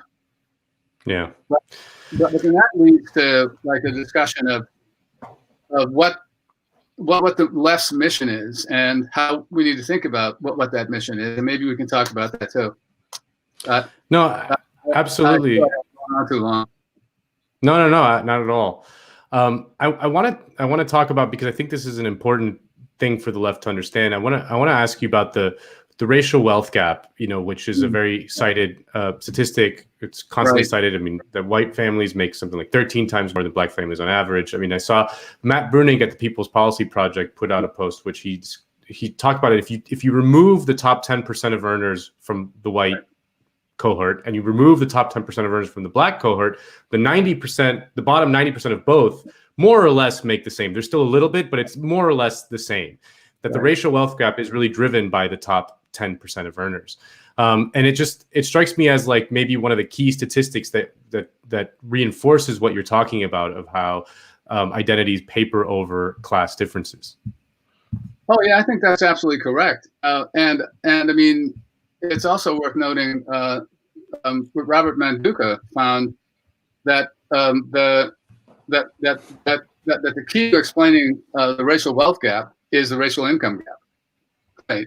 I mean, that has other implications, right? And in fact, the reason that the income gap hasn't changed much over the last half century is that I mean, although blacks' income has increased across the board right over that period, it's the intensifying pattern of income inequality overall, right? That has kept the overall the overall racial income gap pretty much stagnant, right? So that the concentration of wealth and income at the top, right, at the very top, and there are a handful of black people close to the very top, and a lot more than there were. And this is maybe the more important fact: probably 4 times more or more, rich black people basically than there were in 1968. But the thing is, I mean, this is the thing for me, right? I've been trying to figure out because even the most cursory and casual observation as you walk around the streets shows that Black America or class and income differentiation among Black Americans have increased significantly over the last 50 years, right? So what's the point in apart from a certain kind of emotional satisfaction, what's the point in insisting that that's not true, right? In insisting that that Black American status in the society is what it was under Jim Crow, or what it was under slavery, right? And I think I'm starting to get a sense of an explanation, and I have to thank the corporate rush to show how woke they are right after the George Floyd and Breonna Taylor murders, and the $2 billion that such great friends of human equality and justice as Jeff Bezos and Walmart, right, have pumped into Black Lives Matter organizations or into 501c3s and NGOs and the like. And it's that what we understand to be, well, what my son and I and others have been calling openly, like a race reductionist political agenda and understanding of the needs of Black Americans, which, among other things, supports the contention that programs aimed at reducing economic inequality across the board don't do anything for black people. The silent statement there is that they don't do anything for rich black people or for upwardly mobile black people, or don't do that much for the professional managerial strata, right? And so what we've come to now is it is a kind of funny combination of a black or a nominal black political agenda. And by the way, like, nobody ever asks who sets the black political agenda, right? Or where it comes from, who devises it, or whatever. But a black political agenda that is skewed, the more it looks like concrete policies or practices, the more clearly it's skewed toward the interests of the entrepreneurial and investment classes, and people who vie to be professional representatives of the racial voice, or as I call them, professional racial voices.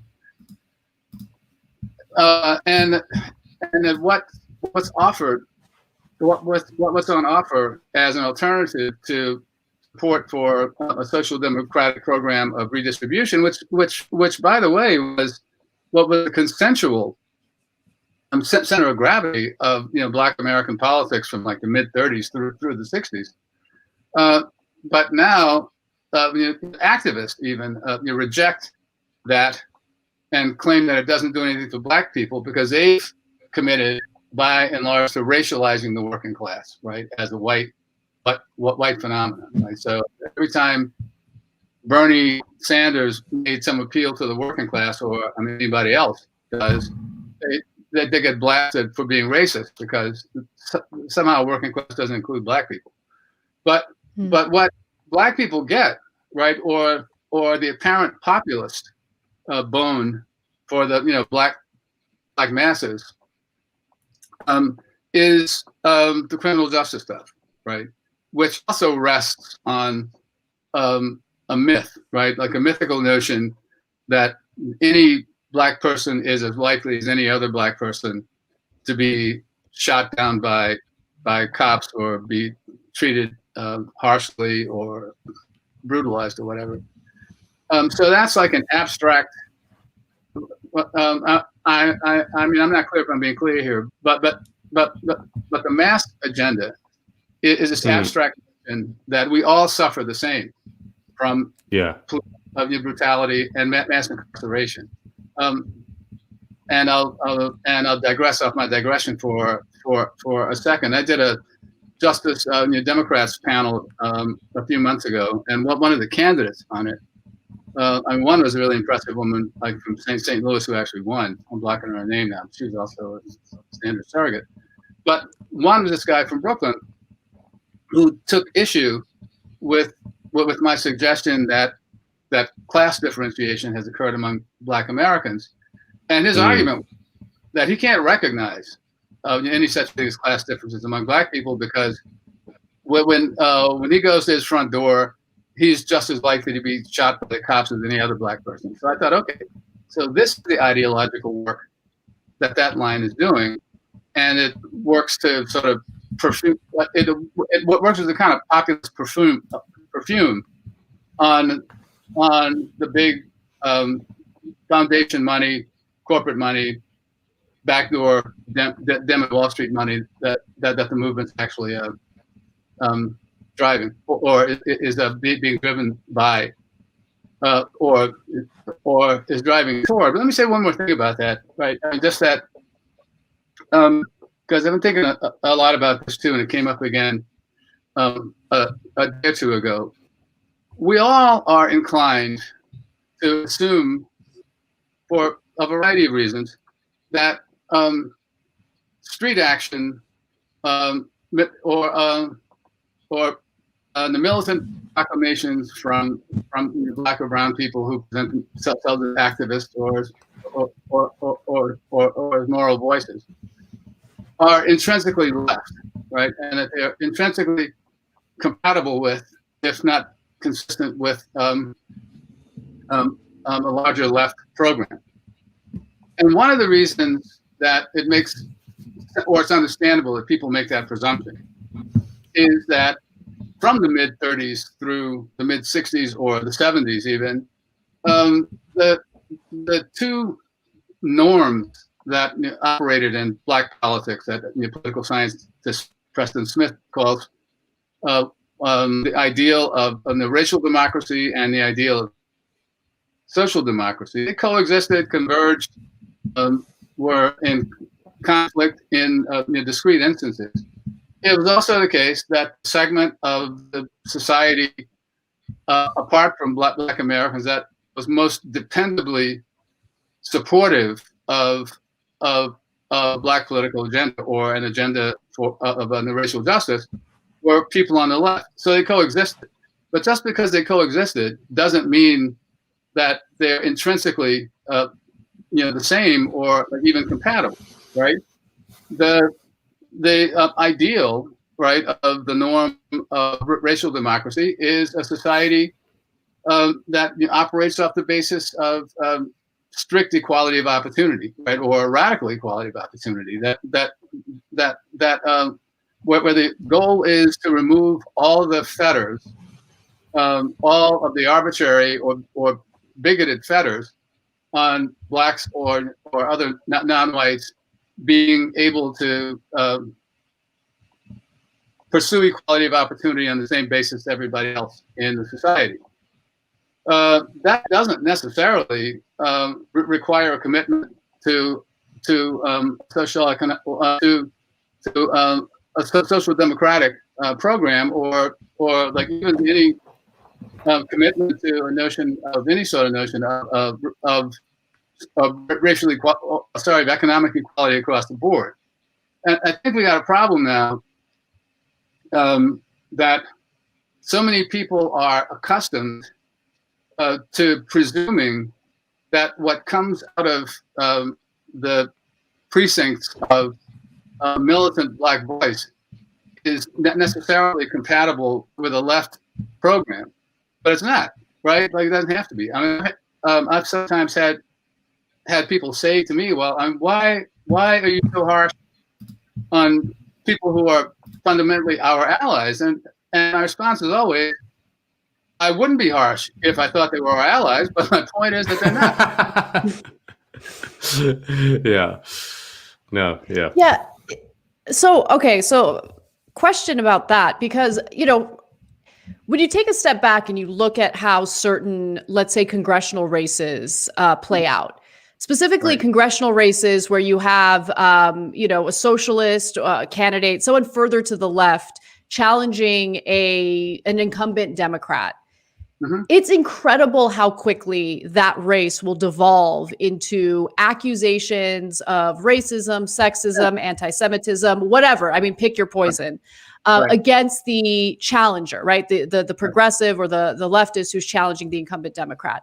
Right. And if you're following it, it just comes off as incredibly disingenuous. It comes off as nothing more as a way to smear someone who's coming forward with a different set of economic policies that would certainly improve the lives of everyone across the board, regardless of, gender, sex, all of that stuff, race. But it's amazing how quickly, at least some portion of the left falls for that narrative. Mm-hmm. And I think that that's part of the reason why we've had difficulty in winning, to be quite honest with you. And so do you see a more effective strategy to mitigate that? Yeah, I see a couple things. First, I'm going to say that I'm offended that you said and all those other things and then just tossed race in there with them. No, I'm joking, but no, believe me, I know you're joking. Damn, we're about to make headlines. Who would pull that move, though, right? I mean, ideally, you'd know better than to ask him. But look, I mean, first point is that all politics in a class society is the class politics, right? So the question is not whether or not say Black Lives Matter is a class politics or whatever we think of as race radicalism. It is a class politics. That's foregone because you're in a class society. The question is, which class does this politics connect with, and which class's interests does this politics connect with?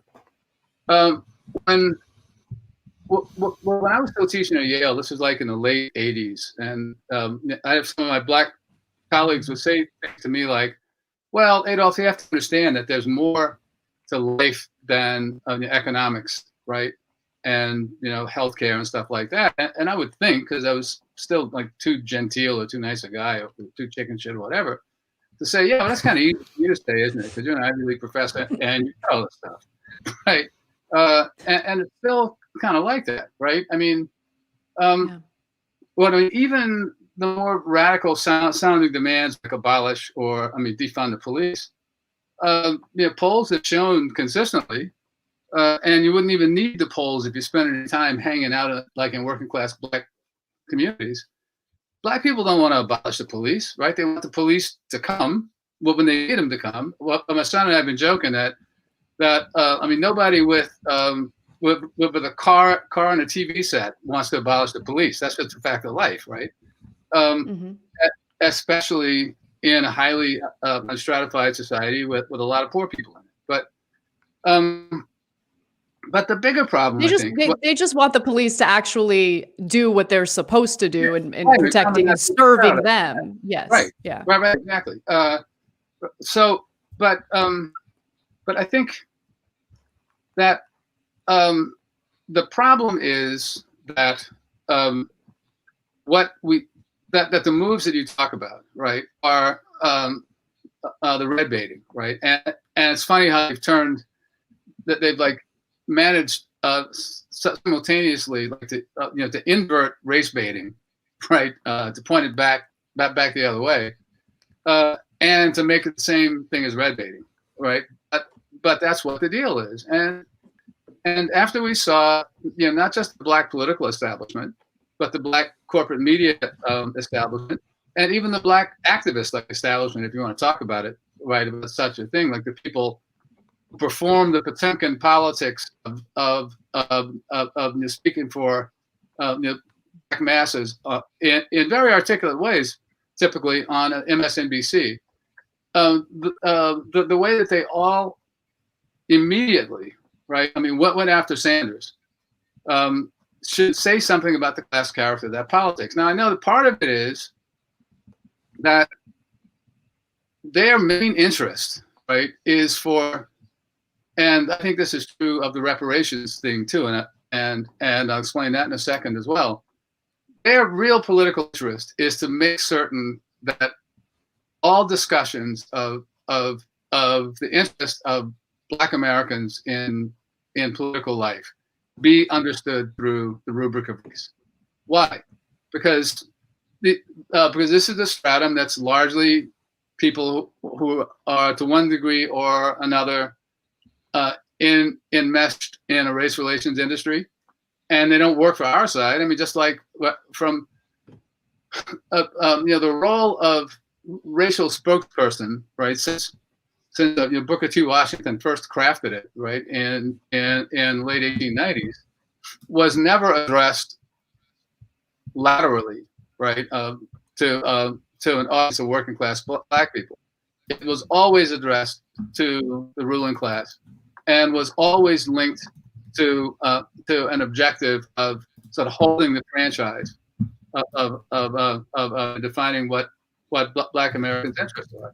And that's a reason as well that the briefs that explain the roots or foundations of current inequality that appears in the form, or even worse, can be made to appear in the form of racial disparities. Where do we go to get the explanations? We go to Jim Crow. We go to some discriminatory facets of the New Deal. We go to slavery. We go to the dystopian Shangri-La of Afro-pessimism, right? Where like nothing has ever changed, and and black people are suppressed by ontological anti-blackness. That insistence on maintaining race as the sole frame of reference for talking about any claims that are to be made by or on behalf of black people to the state or other governing institutions is by definition threatened by politics that says, look, let's look at what all working people share, and let's try to come together around the solidarities that we share, right? That we have common. Build the solidarities on the basis of common problems, and then to whatever extent you need to have like a racial diversity training, you can have it from on the basis of that solidarity. But that's not the point, because the point isn't to change the society, right? The point is, and like this is true of all of the disparitarian stuff, that, and maybe this is something I should have said from the very outset, that what we've got is a difference between a demand that we focus exclusively on inequalities that are produced within capitalism, and not at all on those inequalities that are produced by capitalism. And to me, that's like a marker between left and not left. I mean, I'm old school, certainly in that sense, but that's kind of what it comes down to. And the point I was going to make, or how I was going to drag the reparations thing into this point. I mean, going back to when it came out of the crypt again, right around the turn of the century, I'd spent a month out of the country seeing family elsewhere, and hadn't had news here, and got back, and like all of a sudden it was like this rhetoric that I knew from soapbox orators, right? Like in Harlem or whatever, or on the south side of Chicago, like is all of a sudden a big serious issue, and law professors are involved in it, and so forth and so on. And in sort of talking to colleagues and former comrades and stuff who were into that stuff, it became clear to me that the whole point, like what's attractive about it,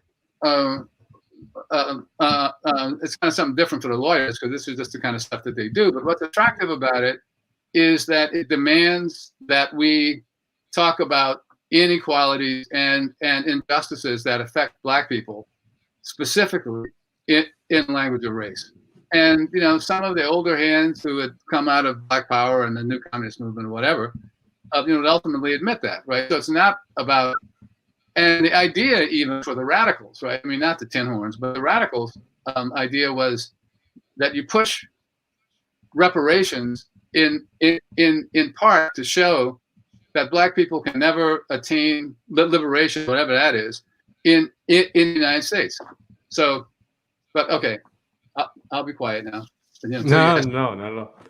Well, I'm curious. I want to ask about South Carolina, which is a state I know you're very familiar with, because South Carolina was really the place where Bernie Sanders' momentum was really halted in the Democratic primary, and the gleeful reaction from the sort of establishment liberals painted South Carolina Black voters as some sort of like mystical, metaphysical thing. Right. But I do want to ask about the struggles of not just Bernie, but other kind of insurgent candidates have had with Black voters. I just want to read really quickly from Matt Karp's piece about Bernie Sanders' campaign. He said, this is not limited to Bernie. He says, in the 2015 Chicago mayoral election, Rahm Emanuel beat Chuy Garcia with huge margins among Black voters. The same pattern was visible in gubernatorial races in Virginia, New Jersey, Michigan, and New York, where Black voters overwhelmingly backed Ralph Northam, Phil Murphy, Gretchen Whitmore, and Andrew Cuomo against progressive outsiders. In last year's race for Queens District Attorney, Melinda Katz barely edged past Tiffany Caban with strong support of Black voters in Southeast Queens. So there seems to be a sort of durable pattern, especially amongst older Black voters. I mean, we saw earlier that even some young black voters are actually breaking for Trump. But what is going on there? Why the struggle for left-wing insurgent candidates, whether they be black against white establishmentarians? Why are they struggling with black voters? Well, I mean, like in a way, and regarding South Carolina in particular, my comrade and colleague Whitley Leggett and I and Cedric Johnson twice have tried to tackle this issue in print, like in Common Dreams and the Jacobin and Non-Site. But the first order explanation is pretty simple, right? That most people don't think of electoral politics, and certainly not in the last half century or last 40 years, let's say.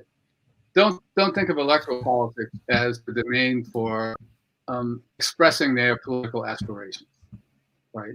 And it makes sense that they don't, because it hasn't been, right? It's been if not a clubhouse domain, it's been a domain where candidates haven't offered big ideas or big promises or really tried to mobilize anything, right? So to go back to South Carolina primary 2020, yeah, I mean, we were working down there, and between the beginning of December and the primary, we actually got more than 18,000 South Carolinians, mainly black, mainly working class, to sign pledge cards saying that they didn't want to vote for anybody who didn't support Medicare for all. Well, then obviously a bunch of them voted for Clyburn, and the reasons that apparent anomaly, right, appeared, is that people are incorporated into, or I mean, those who vote and participate in electoral politics are by and large incorporated into sort of business as usual network, right? That's who turns up the vote, and I think leftists have operated with a couple of misconceptions about the electoral realm. One is one is that you can build a movement through electoral candidacy, and I've never believed that. Bernie did a Herculean job of trying to use the election campaign to help to stimulate a movement building organizing effort, and that was successful. I think that was very successful. That's why I just got so irritated with all the smart ass lefties trying to come up with a novel explanation about why Bernie lost. Bernie was never going to win, right? I mean, who with serious politics, right? Except for at most maybe 15 minutes, like between or after the Nevada prime or caucuses, thought that Bernie could really win the Democratic nomination and be elected president. He might have had a better chance to be elected president if he won the nomination, but nobody really thought he was going to win the nomination. And people who did, well, I'm sorry, but I got some beachfront property I want to sell you. But the big news, right, was that in at least 20 consecutive primaries, a majority of Democratic voters, including in South Carolina, expressed their preference for Medicare for all. That was something we could pull on, right? And that's where the organizing had to happen.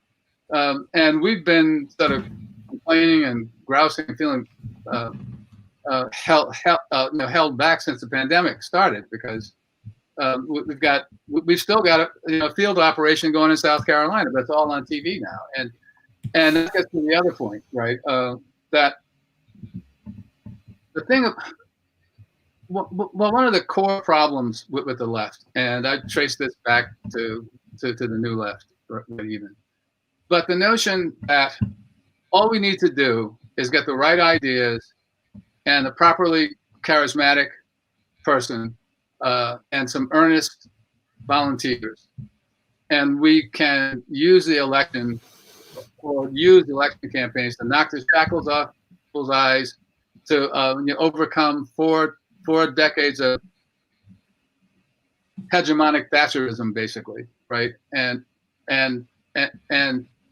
insistent and an environment that insistently sort of beats down your aspirations, right? I mean, even if you think about the 2020 primaries, right? Klobuchar and the rest of the cretins on the stage, and Biden, and after a while even Warren. Unless for Warren, but we're all about telling people that it was irresponsible to want anything, right? And that's what's been coming from the Democrats at least since Clinton, right? Or going back to '85 to the founding of the DLC. That's been the whole point, right? And that doesn't change, right? People become accustomed to thinking about politics in a domain that's separate from stuff you'd like to see happen, right? I mean, it's unfortunate, but I think there's a lot of evidence to support that. So the problem is, though, that to the extent that that's how we proceed and want to have and indulge the fantasy that maybe, I mean, if I kick this off, I don't know what, the WTO, whatever, that something can happen, right? Some big intervention can come and reshuffle the deck, right? I mean, reset the playing field, right? Is just wrong. And I know that a lot of it has to do with a sense of urgency, right? Because things are so bad and getting worse. But the reality is we didn't get into this situation overnight. We're not going to get out of it overnight. And we certainly aren't going to get out of it if we continue to try to treat the movement like it's a frat or a sorority where you've got to prove that you're worthy to be let in. And worst of all, that PhD students like in lit studies are going to be the ones making the determination about what the rules are for getting in. Well, we got to start trying to figure out how to talk to people that don't already agree with us, right? And that's where the work has to be. That's where the movement has to come from, right? Like I've always seen elections or seen the electoral realm as the domain for consolidating victories that have been won on the plane of social movement organizing, and that's what we consistently fail to do, right? And I know this is an unpopular view, but like social media stuff is useful for a lot, but you don't build a movement with it. You can mobilize, right? People who are already part of us, but we've got to go out. Like, I'll give you an illustration. I mentioned this a couple times now.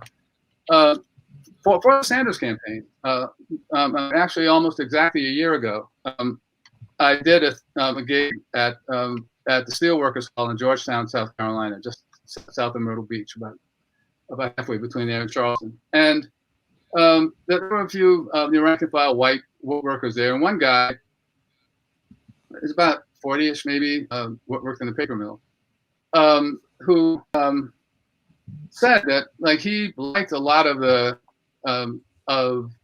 Sanders's of the Sanders economic program, but he couldn't understand why the Democrats keep getting distracted into the moral issues. So I kind of prodded him a little bit to nail down what he was talking about, and gay marriage and abortion and stuff. So I tried the pluralism thing with him, right? That look, like you can work with people who believe in different stuff, right? Not much success. But then I said, well, but yeah, like I try to explain, how other people saw things, right? And then finally I said to him, look, I mean, which is more important to you, right? That no woman ever be able to have an abortion, or do you get guaranteed access to healthcare, or that no two same-sex people ever be permitted to marry, or that you can count on a pension and a dignified retirement. And no, I didn't win over, right? I stopped him in his tracks for a second. But the fact that I, a stranger whom he didn't know from Dick's Hat Band, as my grandmother would say, could stop him in his tracks for a second, right? I mean, that suggests pretty strongly that somebody who has standing in his life and his environment could eventually move him, right, enough that he would, that he would react to somebody in his cell group or local or whatever at advancing a reproductive rights resolution in the same way that I just kind of look down at the floor when they say the pledge before a union meeting, right? Because what we need to build is the kind of solidarities that ironically the right built right after Gold War, right? Where so that I remember in the Reagan years, like people would point this out that the Reagan coalition is fundamentally unstable because of the two big wings of it are incompatible. But they're incompatible unless you've done the work that makes clear to either side that the success of the other side is a precondition for their own success, right? And I remember, like, we had a guy from the Workers' Party in Brazil come and talk to us when we were getting the Labor Party off the ground, and somebody mentioned coalition, and that's the point he made. He said, no, you don't want a coalition, you want an alliance, right? But you want to have that sameness of purpose, right? And you don't do that, right, from mobilizing. Like, you don't get that from rah-rah. Like, the only way you get that is through working hard to build connections based on trust and mutual support among working people who are out there, like, in the society, and that just takes time. And it takes time, and it takes a lot of work. It takes work that goes outside of simply posting something on Twitter or Facebook. And I think we've seen the lack of effectiveness that comes out of trying to mobilize people through social media. And I think people are becoming a little more savvy about that, which, I'm at least grateful for. Thank you so much for taking the time to reference. Yeah, this was such a great conversation. And I'm sorry, what was that? Oh, I just said thanks for having me. Of course, it's our pleasure, and hopefully you'll come back again. I mean, there's still so much to talk about, and we only have so much time. But it's always a pleasure to hear from you. So take care, and hopefully we'll talk soon. Yep, thanks a lot. Take care. Thank you. Thank you. Man, and the last week. Yeah. Yeah. Oh, go ahead. Go ahead. I was just gonna say, let's take like a 1 minute break, and we'll be right back with our SALT segment. We're going to talk about Jeremy Corbyn. You guys don't want to miss it. We'll be back.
Hey.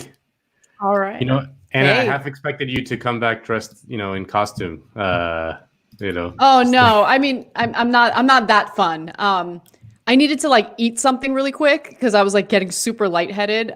So that's what I did. I like shoved some food in my mouth and ready to go. Let's do it. Nice. Well, I just got to say, in the last week, I've spoken to Richard Wolff, Noam Chomsky, and now Adolph Reed. I mean, just the trifecta of the old-timer legends who I very much enjoy talking to, because I just feel like they've been fighting the war for so long and have survived the sort of wilderness of the 80s, 90s, and early 2000s to come to this moment now with just armed with all that kind of experience and perspective that I think is invaluable, and people should disdain at their own peril, I would say. So I'm just very happy. And the fact that I got to talk to him dressed as a chicken is really amazing. Yeah, it is pretty amazing. And I totally agree with you. And I would definitely add Bernie Sanders to that list because when I think of someone who has fought for, working people his entire professional career, I think of Bernie Sanders. And the thing that always but impresses me about people like Sanders is that it's hard to, put up that relentless fight. It's hard to not get discouraged and find yourself in despair, but he keeps fighting. And so, some of the people who have been highly critical of Bernie because he endorsed Biden, of course, and is encouraging people to vote for him. I just think that anger is misdirected, that criticism is misdirected, and it just totally ignores everything that he's fought for and continues to fight for, even though he's not, the nominee. Yeah, so, no, I mean, anyway, I love he's earned a certain Sanders. amount of credit with me, because he's been doing it for so long that, and you lose most of the time. You lose the vast 99% of the time. If you're on the left, you lose. And at least certainly in the last several decades. So to continue fighting is just so admirable. And if you're, in a different country and you win, the United States will make sure that you're ousted. Through coups and things like that. So it's important to really consider what we're up against, but that shouldn't discourage us. I think it empowers you to know who your enemies are.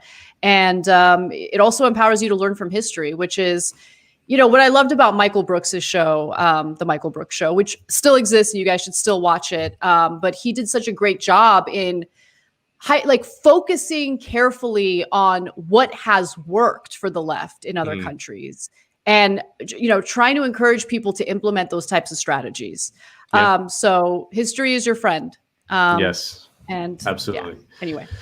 Well, another one of these old timers, legends, people who've dedicated their lives to fighting injustice, to making a better world, is Jeremy Corbyn. And this week, we got some Jeremy Corbyn news in that the new leader of the Labour Party, Keir Starmer, announced that he was being suspended from the Labour Party, the party who he has been a member of basically his entire adult life. And I want to just play a clip of Keir Starmer's justification for it. It is supposedly has to do with Jeremy Corbyn's rabid anti-Semitism. Kale, play the clip. Now, you described yesterday as a day of shame for the Labour Party, but it seems with the suspension of Jeremy Corbyn, that's been somewhat of a distraction. Is there a risk here that actually by doing this, by this action happening, then that is not the focus on the key issue that should be being looked at, which is tackling anti-Semitism?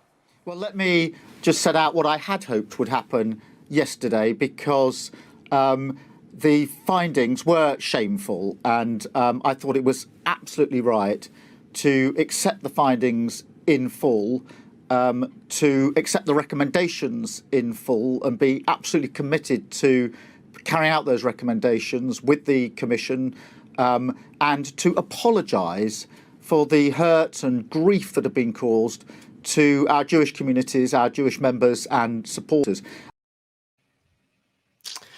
It's, I mean, the smarminess of this guy, honestly makes me so angry, because it has been proven time and time again. And it was obvious. I didn't even need proof. You know, like I didn't even need the proof to understand what was going on, that this was a completely manufactured and fake controversy. Everything about it was completely fake, but it has been proven time and again beyond any reasonable doubt. I mean, Ronan Burtonshaw, a friend of the show and Jacobin editor and editor of Tribune in the UK, also tackled this today because he, in the wake of this, when he said that, Jeremy Corbyn said that the scale of the problem was dramatically overstated for political reasons by our opponents inside and outside of the party, as well as by much of the media. This is true. I mean, if you followed that race at all, this was like the issue dominating the race.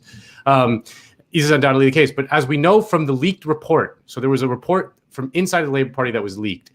Individual complainants were responsible in some instances for thousands of complaints, the vast majority of which were unfounded. Even MPs in some cases made statements relating to the number of cases that could not be substantiated. Margaret Hodge, for instance, said she had made 100 anti-Semitism complaints to the party. It later transpired that 80 of these related to people with no connection whatsoever to Labour. That is to say, they aren't even members, let alone office holders or anyone the EHRC would find the party legally responsible for. And it's just it was so obvious that they were just like, they tried everything at Corbyn. They tried like the Bernie bro attack on him, they tried like the sexism attack on him. It didn't really stick, and for whatever reason the anti-Semitism one sort of stuck. And I'm not saying that this was like the reason why Corbyn lost the campaign, although it undoubtedly was a massive distraction from the real issues. Like he was always forced to talk about it, always forced to answer questions about it. And what we now know is that this was a deliberate strategy from inside the Labour Party by the enemies to his right, sort of the like what we would call here establishment Democrats, your Neera Tandons of the world, your Nancy Pelosi's of the world. Inside the Labour Party, they were actively trying to undermine their own party because they did not like the leadership of Jeremy Corbyn. They did not like the direction that the party was heading, the leftward direction of the party. And we actually got Oh, sorry to interrupt you, but I'm glad that you mentioned that, because in one of the first episodes of Weekends, we had Aaron Bastani on to discuss that, the internal communications in the Labour Party and how they were literally conspiring to eject Jeremy Corbyn from the party, or this is before the elections happened, to essentially sabotage his election. So they have no credibility here, right? I mean, people are going to fall for this narrative anyway, which is incredibly frustrating. It's very similar. I mean, there are parallels to what we see again in the United States when you have progressive challengers to incumbent Democrats, corporate Democrats. And like, for me, it's so obvious. I just want to get to the point where there's a discussion about how to strategically dissuade, allies from falling for narratives like this. Because anyway, go ahead. No, I mean, you're right. I mean, I think that we should say that the burden of proof for any of these accusations, I mean, remember the Alex Morse thing, like that? Yes. And so many people on the left went along with that, just like an accusation is good enough. Like, I mean, this is what the problem was with like the whole narrative around, like, for example, like believe women, like, it's like it just hands them a weapon that they can use. Like anyone can just like make an accusation, and then especially if it's directed in a leftward direction, and it'll almost exclusively. Let's keep it real. And it'll stick. But like, it's just so obvious what happens, and it happens time and time again. And there's always been the suspicion that these people would rather lose while still remaining in power within their own institution. It's called like the ironclad law, like the iron law of institutions or something like that. Is like the leaders within the institution would rather their institution fail, but their leadership positions within that institution maintained, than their leadership positions in the institutions removed with the institution succeeding, right? So like, for example, I firmly believe that were it not for the coronavirus pandemic, Biden would probably lose in a straight fight with Trump. Like without the economic collapse and the coronavirus pandemic that is like sorry, I just hit something that is underneath it all, I'm pretty sure Biden loses to Trump. But they did everything possible to elect this man while kneecapping Bernie Sanders. And the same thing was happening with Labor, except with Labor, we have actual text messages between these people conspiring to sabotage their own party, to lose seats to the Tories, they're like the equivalent It's of the amazing. Republicans in the UK, so that they could oust Jeremy Corbyn. I just want to read a text exchange, or Mikhail, if you want to throw it up on the screen. It's like Julie Lawrence, then director of the General Secretary's office, like a big wig in Labour, says, I may be jumping the gun here, and Jeremy Corbyn is a proud and selfish man with a team to match. But if we lose these elections, Stoke and Copeland, we as in Labour, we could have another leadership election. We should set up at some stage a discrete working group to go over rules, timetable scenarios, and staff servicing to the process, just so we're prepared, like Operation Cake. And then the executive director of Labour goes, hope. Like they're hoping to lose seats. Like they're just openly talking about it. It's crazy to me. Like it's just, and the conversation goes on. You should look up the leaked report on like Labour's internal workings to sabotage Jeremy Corbyn. But it's so infuriating that they weaponize these cynical identity politics. I mean, this is why buying into this kind of identity politics from the left is like, it's like a boomerang. You're throwing a boomerang, it's just going to swing back around and hit you right in the face. It will always double back and hit you. It's always going to, It's never going to work. So I think you're right. I think that we just need to grow some backbone. We need to grow some metal and just understand what's going on. They're going to level this kind of accusation to every single person who challenges power from the left. I mean, this is just 100% true. And also, I think part of the reason why people on the left fall for these narratives, even without any evidence, like they just buy it, part and parcel. There doesn't need to be. It's because we know what's going to happen if we're skeptical of the claims, right? If you're skeptical of the claims, then you get attacked, especially if you're a member of the media, of being an enabler of anti-Semitism or racism or sexism or whatever it is.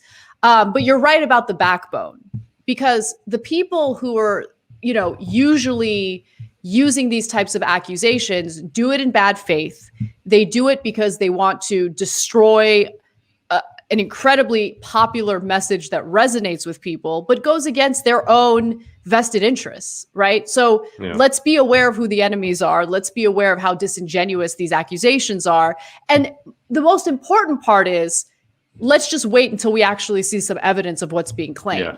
I mean, I remember it happened with Shahid Buttar as well, Buttar, and I was just like, okay. It was so obvious what was going on. It's so obvious. You can see it coming from a mile away. Are you kidding me? I mean, same with Julia Salazar. I mean, like anyone, everyone's going to just assume, a left-wing challenger, they're going to be accused of some bullshit. That's just a baseline. We should work from that premise forward. Be skeptical and wait to see if there's any evidence. If there's no evidence of it, it's just like vague accusations with no substance to it, then why needlessly fall victim to these bad faith arguments that are specifically meant to destroy a movement? Let's be smarter, and don't be afraid when someone just decides that they're going to call you a racist for demanding evidence, or anti-Semitic for demanding evidence. We should see evidence. And if there isn't any, then we know it's all bad faith. Yeah.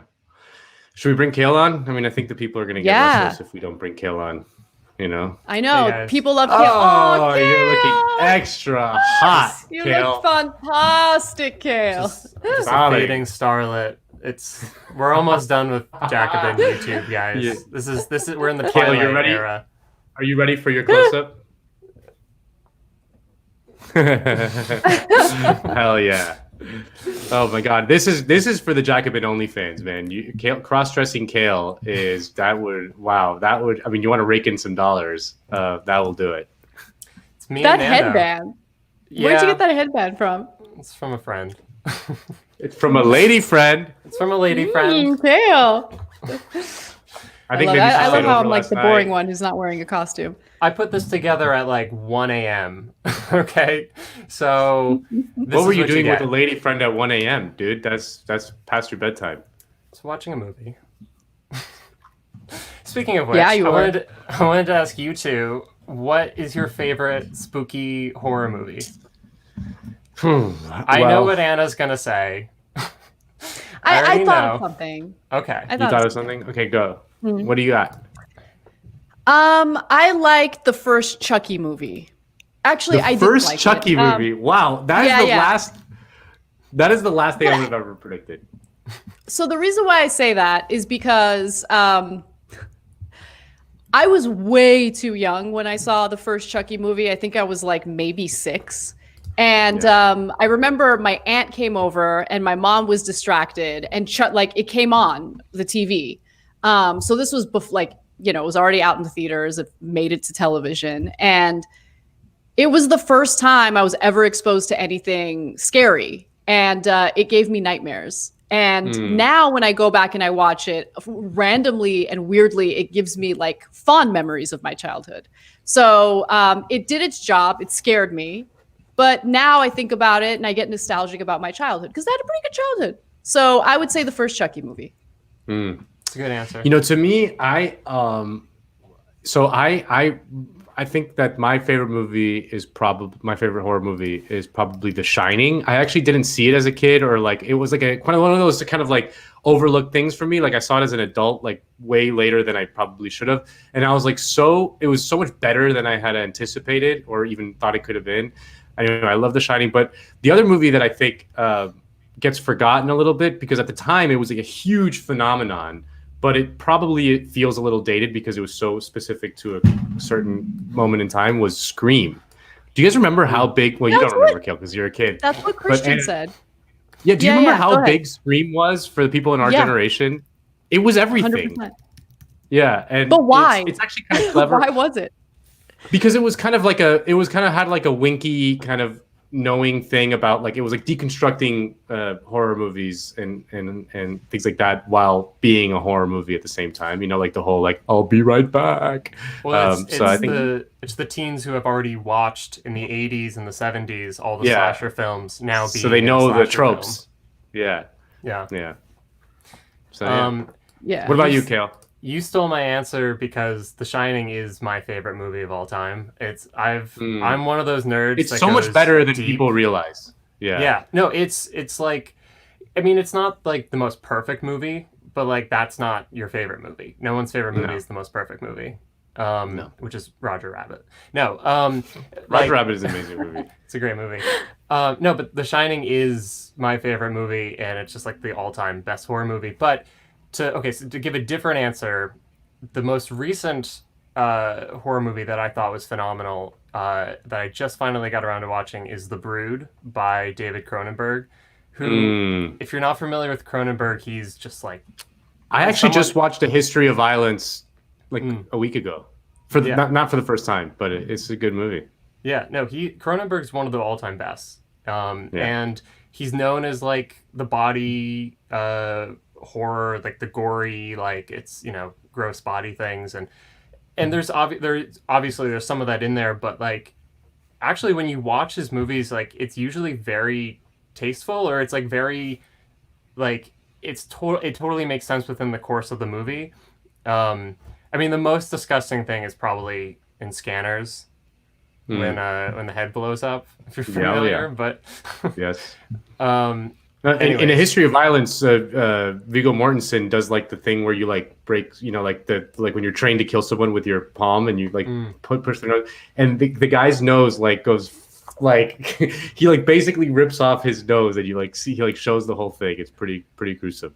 But yeah. I also wanted to ask, because it's just kind of our thing. It's like everyone at Jacobin. I don't know about you two, but most of the people I know at Jacobin are like massive Simpsons heads. Like we're all obsessed with the Simpsons. And I wanted to ask, if you have a favorite, what is your favorite Treehouse of Horror segment? So I don't have a favorite. Like I have fun. Like I loved Simpsons growing up, watched every single episode. I love the Treehouse of Horror specials for Halloween. And so I was thinking about this before the show, and I remembered the one that featured Bill Clinton and Bob Dole. And then I looked it up because I wanted to remember exactly what happened. So it was the episode called Citizen Kang, Treehouse of Horror, season 8, number 7. Anyway, so There you go. basically, yeah, gotta cite it. No, because you guys should watch it. It was fun. In the third installment of the 1996 Treehouse episode, which aired a little over a week before the presidential election, the writers took things to a newly audacious level by having the resident Simpsons extraterrestrials, Kang and Kodos, kidnap candidates Bob Dole and Bill Clinton, assume their identities, and continue their campaign efforts. For those who have always suspected politicians were from another planet, this provided cartoon comedy proof. So yeah, I love that episode. It was really good. Well, there's the famous line of the two of them as the candidates, and they reveal themselves as aliens, and everyone goes, "Oh no, what do we do?" And they're like, "You can only vote for one of us. There's only two options. Sorry." Yeah, so good. Yeah. I remember the one that like stuck with me the most was the one where Groundskeeper Willie was like Freddy Krueger, like killing people in their dreams. Yeah, that was probably my favorite. But yeah. The one I come back to the most, because it genuinely was in my favorite Trios of Horror growing up, which is I believe it's season 6, which is the one that includes The Shining, of course. But the segment on the Nightmare Cafeteria, where all of the teachers and the principal, everyone's like, they're cooking and feeding all of the students and themselves other students until they start running out of students. Yes. And there's the moment at the end. Well, there's two moments. There's when Bart and Lisa go to Marge and are like, and they're screaming and they're saying, like, the teachers are eating us. Like, we need you to do something. And Marge is like, I didn't raise you two to be like this. Like, you go straight up to those teachers and you look them in the eye and you say, "Don't eat me." It's like, like, stand up for yourself. Yeah. Yeah. And the other part that this is the thing I come back to all the time, which is at the very end of that segment, it's down to just Lisa, Bart, and Milhouse, and they're like standing over a giant blender, and all like the teachers are approaching them, and it's like, it's, you know, what's going to happen? It's like, there's no way out.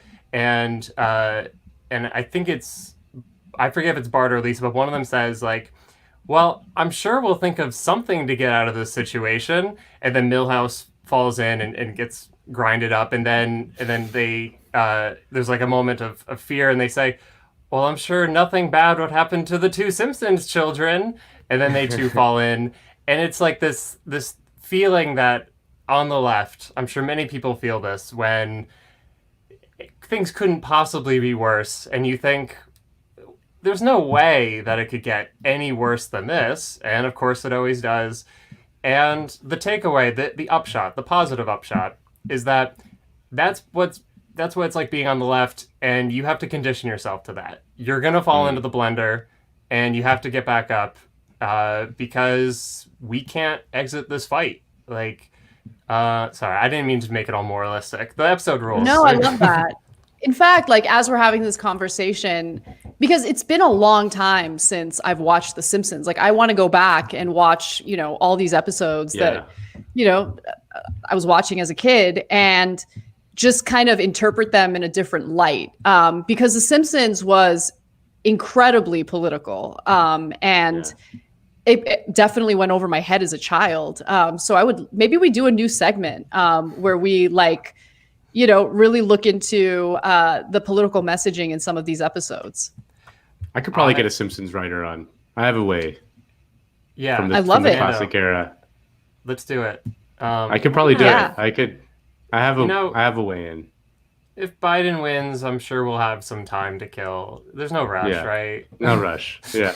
No, it's weird. In Spain, you know, like where I'm from, the two kind of American comedy things that are the most, like, they're so deeply ingrained in the culture. One of them is Woody Allen. Like, weirdly, like, Spaniards love Woody Allen. Like, there's a statue to Woody Allen in Oviedo, like in like a parks, like in a park square. Like, they love Woody Allen. And the other one is The Simpsons. Like, those are the two American comedy things that Spaniards respond to the most for whatever reason, out of everything. Mm-hmm. I remember when I was young, I went to Buenos Aires in part to see family, because you're Latinx. Yeah, I'm the Latinx member of the show. Yeah. And they, I mean, they adore The Simpsons down there. They love it. The Simpsons are Latinx canon. Yeah, they are. They absolutely are. Yeah. There's actually a podcast in Mexico hosted by like the Mexican Homer Simpson, like the guy who does Homer in Mexico. And it's like one of the biggest podcasts in Mexico. Apparently, I haven't listened to it, but yeah. I mean, Latinx canon. It's very rare to get content made in America that's critical of American politics. You know, Yeah. I wonder if that plays a role in its international appeal. Totally. I wouldn't be surprised. Yeah. Well, it's also worth noting that our supreme leader, Bhaskar Sunkara, the founder and editor of Jacobin, one of his like big jihads is defending the character of Apu in the public realm against the vicious attacks from like Hari Kondabolu or whatever. Like has he written more than one? I know he's written at least one piece in the Guardian about it, but he might have written two. There's a whole book in the works. He's written a whole book. No. But people should read that article. It is a great piece on like the politics of culture and and also Apu is great. He's one of like the all-time best TV characters. So there you go. On that note, have I been canceled yet? No, I don't know. You're Latinx. You can't be canceled. That's right. That's right. You provide the diversity we need on this show. Anyway, all right. Well, I think that does it. It's Halloween. You guys should, I was going to say get out there, have some fun, but probably not. Maybe that's a bad idea. Nando's Chicken. If you're in DC, get you some because it is delicious. You can get the sauce in most supermarkets. I would say they always put it in like the ethnic section. And the sauce is amazing. You want this, you can pour this on anything, on eggs. You can pour it on chicken. I love hot sauce on you could put it, you could put it like in a burger. It's great. We should reach out and see if they want to sponsor like the show? this is totally because this is totally organic. Like they're not paying us anything for this. Like, so those are the kind of sponsors you want, right? Like like companies you actually like. But anyway, just a little thought. But anyway, thank you so much for watching, everyone. Have an awesome weekend, and we'll see you next week.